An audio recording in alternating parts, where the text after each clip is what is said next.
আজকে আমরা কোরআন এবং হাদিস থেকে জানবো যে মৃত মানুষ দেখতে পায় কি পায় না, শুনতে পায় কি পায় না। জয় বলেন ইনশাআল্লাহ। মৃতরা কিভাবে দেখে এবং শোনে? অনেকে আমাদের কাছে জানতে চায় যে হুজুর, আমাদের কেউ যখন মারা যায় তারা কি আমাদেরকে শুনতে পায়, তারা কি আমাদেরকে দেখতে পায়? This is the question a lot of people they have asked me. মনে করেন আপনার আব্বা মারা গিয়েছে, আপনার আব্বার ডেড বডি আপনার সামনে রাখা আছে, আপনি ভাবতেছেন যে আব্বা আমাকে শুনছে, আমাকে দেখছে, আপনি চিল্লাচ্ছেন, কথা বলছেন, আব্বাকে আপনি অনেক কিছু শুনতে চাচ্ছেন। আসলে কি আব্বা শুনতে পাচ্ছে কিনা, আপনার আম্মা শুনতে পাচ্ছে কিনা? That is the question. আজকে আমরা কোরআন এবং হাদিস থেকে জানবো যে মৃত মানুষ দেখতে পায় কি পায় না, শুনতে পায় কি পায় না। জয় বলেন ইনশাআল্লাহ। কোরআনে আল্লাহ তাআলা বলেছেন, ওয়ালা তাকুলু লিমান ইউকতালু ফি সাবিলিল্লাহি আমওয়াত বাল আহইয়াউন ওয়ালাকিন লা তাশউরুন। তুমি তাদেরকে মৃত বলো না, যারা আল্লাহর রাস্তায় শহীদ হয়েছে, আল্লাহর রাস্তায় জিহাদ করে শহীদ হয়েছে, তাদেরকে তোমরা মৃত রেখো না, তারা জীবিত আছে, বাট বেশিরভাগ মানুষ জানে না। অপর আয়াতে আল্লাহ তাআলা বলেছেন, লিকুল্লি উম্মাতিন আজাল ইযা জাআ আজালুহুম ফালা ইস্তাখিরুনা সাআ ওয়া লা ইস্তাকদিমুন। In this world, everyone has a specific time for death. Everyone has a specific time. When the time will come, it will never ever late. প্রত্যেকটা মানুষের জন্য একটা নির্ধারিত সময় আছে, যখন সময়টা চলে আসবে এক মুহূর্ত আগেও হবে না, এক মুহূর্ত পরেও। তাহলে বোঝা গেল মৃত্যু অনিবার্য, কিন্তু কখন আসবে এটা আমরা কেউ জানি না। এখন কথা হচ্ছে, এই যে মৃত্যু যেহেতু আমাদের সবাইকে বরণ করতেই হবে, এই মৃত্যুর পরে একটা জগৎ আছে, জগৎটাকে বলা হয় পরকালের জগৎ। তবে যখন মানুষ মারা যায় তাই কবরস্থ করা হয়। কবরস্থ যখন করা হয় তখন তার যে জীবনটা শুরু হয় এটাকে বলা হয় হায়াতে বারজাখ। এটাকে বলা হয় কি?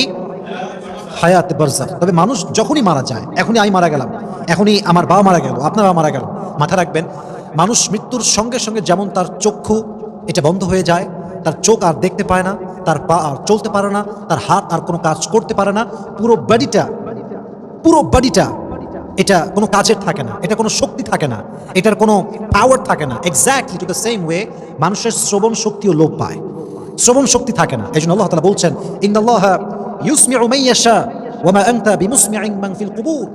আল্লাহ যাকে চান তাকে শোনার শক্তি দান করেন, আর নবী হে, আপনি কবরস্থ মানুষদেরকে শোনাতে পারবেন না। তার মানে বোঝা গেল মানুষ মৃত্যুর পরে শুনতে পায়। অপর আয়াতে আল্লাহ তাআলা বলছেন, ইন্নাকা লা তুসমিউল মাউতা। মৃত মানুষ শুনতে পায় না, মৃত মানুষের শ্রবণ শক্তি থাকে না, তাকে মানুষ যত কথাই বলুক না কেন সে কিছু শুনতে পায় না। তবে আমি আগে একটা কথা বলেছিলাম, আমরা যখন মারা যাব আমাদের মৃত্যুর পরে আরেকটা জগৎ হবে, এবং যখন কিয়ামতের যেই সাউন্ডটা আছে, the day of Qiyamah, the day of resurrection, the day of accountability, কিয়ামতের দিন যখন ইসরাফিল তার সিংহায় ফু দিবে, আমরা যখন আবার উঠে যাবো, এটা হচ্ছে আমাদের জন্য একটা বিশাল বড় জগৎ, লম্বা জগৎ, যে জগতের কোনো শেষ নাই। আমরা যখন মারা যাচ্ছি আমাদের বডিকে রাখা হচ্ছে কবরস্থানে। এই যে আমাদের কবরস্থানের জীবনটা এবং মৃত্যুর পরে আবার জীবিত হয়ে আল্লাহর সামনে দাঁড়ানোর আগ মুহূর্ত, এই যে জীবনটা আমরা পার করব, এটাকে বলা হয় হায়াতে বারজাখ। বারজাখ মানে হচ্ছে বাধা, অন্তরায়। এটা এই জীবনে যখন মানুষ কবরে থাকে, হাদিসে এসেছে যখন কবরের পাশ দিয়ে কেউ হেঁটে যায় এবং সে যদি তার পূর্ব পরিচিত হয়, যখন সে তাকে সালাম পেশ করে, তার সালামের জবাব সে কবর থেকে দেয়। সুবহানাল্লাহ পড়েন। আপনার আব্বা মারা গিয়েছে, কবরস্থ, আপনি বাবার কবরের সামনে যাচ্ছেন, বলেন আব্বা জান আসসালামু আলাইকুম, আপনার আব্বা সে সালামটা শুনতেও পায় এবং জবাবও দেয়। সুবহানাল্লাহ পড়েন। আর এক হাদিসে এসেছে, যখন কোনো মানুষ কবর থেকে কবরের পাশ দিয়ে হেঁটে যায় আর কবরের মুর্দাহ তার পরিচিত মানুষ হয়, পূর্ব পরিচিত হয়, যখন সে তাকে সালাম পেশ করে, আল্লাহ তাআলার সঙ্গে সঙ্গে তার রুহটাকে কবরে ফিরিয়ে দেয়, ফলে সে শুনতে পায় এবং শুনে সে সালামের জবাবও দান করে। সুবহানাল্লাহ পড়েন। এই হাদিসের ব্যাখ্যায় এসেছে আল্লাহ তাআলা হচ্ছেন কাদেরে মতলক, সর্বশক্তিমান তিনি, যা চাই তাই করতে পারে, যা চান তাই করেন। তিনি কে? যেমন আল্লাহ তাআলা বলেছেন, তাবারাকাল্লাযী বিয়াদিহিল মুলক ওয়া হুয়া আলা কুল্লি শাইইন কাদির। সমস্ত প্রশংসা ওই সত্তার জন্য যিনি পুরো পৃথিবীর মালিক, যার হাতে পুরো পৃথিবীর রাজত্ব, and he is capable to do anything in the world. তিনি যা চায় তা করতে পারেন। যেহেতু আল্লাহ তাআলা মানুষকে জীবন্ত অবস্থায় শোনার শক্তি দিয়েছিলেন, মৃত্যুর পরে তার রূহকে আবার ফিরিয়ে দিয়ে সাময়িক শক্তি দেওয়ার যে শক্তি, এটা আল্লাহর আছে না নাই?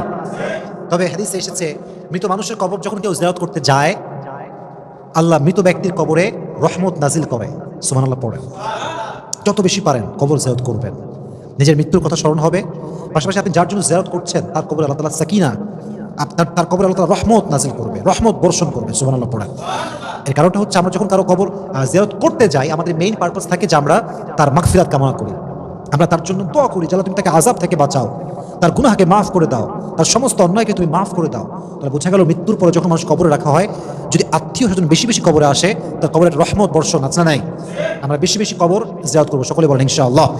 তাহলে বোঝা গেল মৃত মানুষ শুনতে পায় না, দেখতেও পায় না, বাট হায়াতে বারজাখের যে জীবনটা, এই জীবন যখন সে কবরে থাকে, যখন তার পূর্ব পরিচিত কেউ কবরের পাশ দিয়ে হেঁটে যায়, তাকে সালাম পেশ করে, তখন তার সালামের জবাব দেওয়ার জন্য আল্লাহ তাআলা তার রূহটাকে আবারও কবরে ফিরিয়ে দেয় তার বডির ভেতরে। ফলে সে সালাম শুনতেও পায়, আবার জবাবও দান করে। সুবহানাল্লাহ পড়েন। তাহলে সারাংশ বোঝা গেল, মানুষ মূলত মৃত্যুর সঙ্গে সঙ্গে তার সমস্ত কিছু লোপ পায়। পুরো বডির শক্তি একদম এটা আর অ্যাক্টিভ থাকে না, এটা দিয়ে আর কোনো কাজ হয় না, হাত নড়ে না, চোখ দিয়ে দেখে না, পা দিয়ে চলতে পারে না, সব অকেজো হয়ে যায়। তবে যখন তার হায়াতে বারজাখের জীবনে সে থাকে, তার কবরের পাশ দিয়ে কেউ হেঁটে গেলে সালাম পেশ করলে সে সালামটা শুনতে পায় এবং জবাবও দেয়। সুবহানাল্লাহ পড়েন। আল্লাহ আমাদের সবাই যারা মারা গেছে, আমাদের বাবা মা, কারো ভাই, কারো বোন, সবার জন্য আমরা দোয়া করে সবাইকে জান্নাতুল ফেরদাউসের উচ্চ মাকাম নসিব করুন। সকলে পড়ে আমিন।